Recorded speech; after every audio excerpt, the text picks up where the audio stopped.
And let's talk more about all of this with retired U.S. Air Force Brigadier General John Teichert. General, it's great to have you on this morning. Thank you for being here. Kelly, thanks for having me. Always a pleasure. So it's estimated, as you know, this floating pier operation, it could take months, require as many as 1,000 troops, that no U.S. forces will be on the ground in Gaza for this mission. The logistics, though, they seem vague at best. What's your understanding of how an operation like this would be carried out? And do you think it could potentially be significantly more effective than the ways the U.S. has been delivering aid in the past?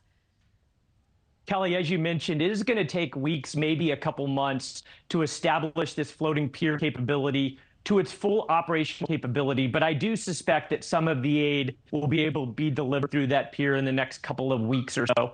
But there are security concerns about the establishment of the pier, as well as the primary concern, which is once you get the goods to the pier, you distribute them throughout Gaza.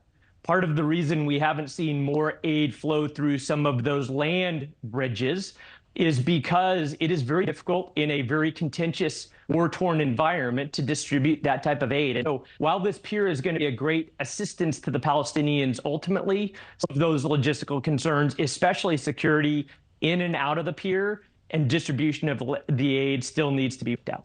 You know, and to your point, beyond the logistical challenges, the operation in part will depend on Israel's cooperation, which really isn't assured. So what do you believe Israel is prepared to do, if anything at all, to support this aid delivery effort?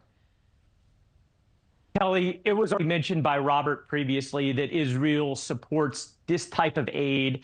And it's in their best interest to do so because it gives them some level of top cover to be able to ultimately finish off their two primary objectives, which is to destroy Hamas, waiting for that attack into Rafah, and to negotiate to return those hostages. And so while there are some logistical security concerns to work out, it is in Israel's best interest to allow the United States and other NGOs to provide this aid to the Palestinians in Gaza. So Netanyahu has said he would defy President Biden's red line and invade Rafah in order to prevent another October 7th from ever happening again. We know about half of the people living on the Gaza Strip have sought shelter in that region. What do you believe the consequences of an invasion would be there? And how do you anticipate the president would ultimately respond? Kelly, it is unfortunate that President Biden made those comments, because it takes the pressure off of Hamas to negotiate a pause in fighting or a ceasefire, which means Palestinians will continue to be put in danger. I firmly believe, based on discussions with the IDF last week when I was in Israel, that they're prepared to go it alone in Rafah as needed because they have an existential threat on their doorstep, and they must finish by destroying Hamas and regaining the control of those hostages. And so Biden ultimately undermined their ability to negotiate a ceasefire by making such a statement. All right. Retired U.S. Air Force Brigadier General John Teichert, always a pleasure. Thank you for being here. Thanks for watching, everybody. Go to joinnn.com to find NewsNation on your television provider. Also, don't forget to click that red subscribe button below to get more of NewsNation's fact-driven, unbiased coverage.